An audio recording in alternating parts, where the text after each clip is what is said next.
All right, let's get right into it. Today, we are going to unlock what might be one of the biggest, most overlooked secrets in modern health. We're talking about a single condition that could be the root cause of so many of the illnesses we see all around us. Does this feel familiar?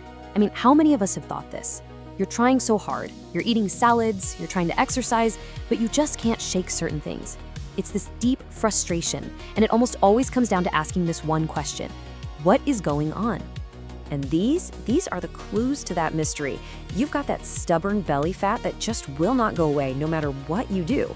That killer fatigue that hits you like a truck right after you eat. Your doctor says your results are, borderline. You get these intense, almost uncontrollable cravings for snacks and sugar, or that feeling of being hangry, angry and hungry at the same time. They seem totally random, right? But what if I told you they all point to the exact same culprit?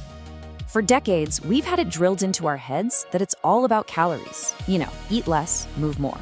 But what if that's the wrong way to look at it entirely? What if the real problem isn't about counting every last calorie, but about understanding and controlling one single incredibly powerful hormone? Okay, so to really get what's going wrong, we first have to understand how our body is designed to work perfectly. And it's actually pretty simple. It all comes down to a really great analogy: a lock and a key. So here's how it's supposed to go. You eat something, that food gets broken down into glucose. That's just sugar, basically pure energy for your body, which then floats around in your blood. Now that energy can't just barge into your cells. It needs a key to get in. And that key is a hormone called insulin. Insulin comes along, it unlocks the cell door, and poof, the glucose rushes in to be used for energy. It's simple, it's elegant, and it's supposed to be really, really effective.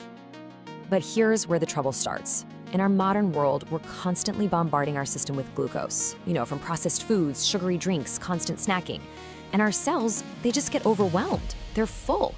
So to protect themselves, they do something pretty smart. They change the lock. They start to ignore the key. They become resistant to insulin's message. And that right there, that is insulin resistance. Now, your body is incredible. It doesn't just give up when the key stops working. It adapts. Your pancreas, the organ that makes insulin, it just starts to shout. It pumps out 5, 10, sometimes even 20 times the normal amount of insulin, trying desperately to force that rusty, resistant lock to open.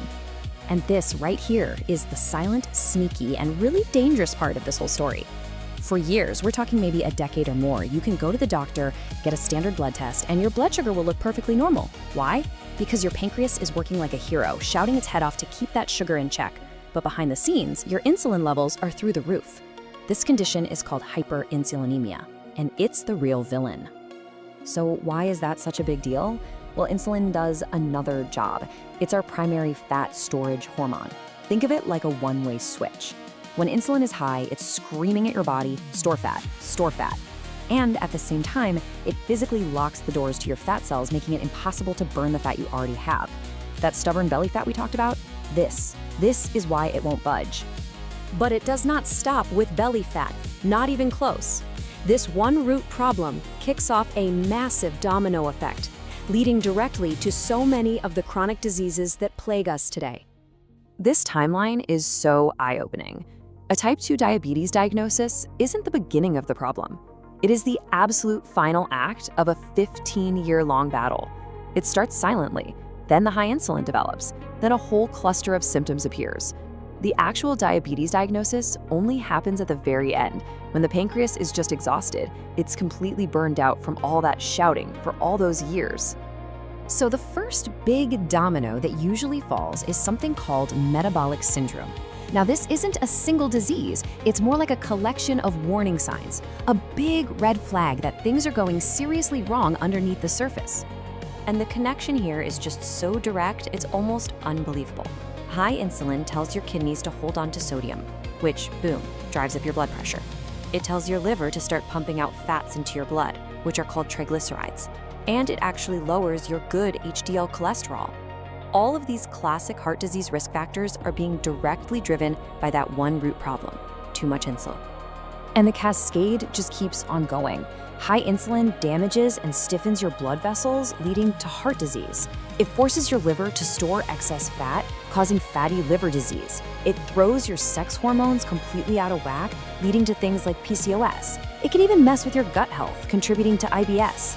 And get this, researchers are now calling Alzheimer's type 3 diabetes because the link to insulin resistance in the brain is just that strong. It truly is the central plague of our time. So, okay, after hearing all of that, I know the big question is, how can I tell if this is happening to me? And since the standard blood tests miss it for so long, you have to become a detective. You have to learn to read your body's own silent clues. And the amazing thing is, your body gives you visible signs, things like little skin tags, especially on your neck or in your armpits. Dark, almost velvety patches of skin in the folds of your body. That stubborn belly fat, specifically around your middle. And those intense cravings for something sweet, even right after you finished a big meal. These aren't just random signs of getting older, they are your body's check engine light for high insulin.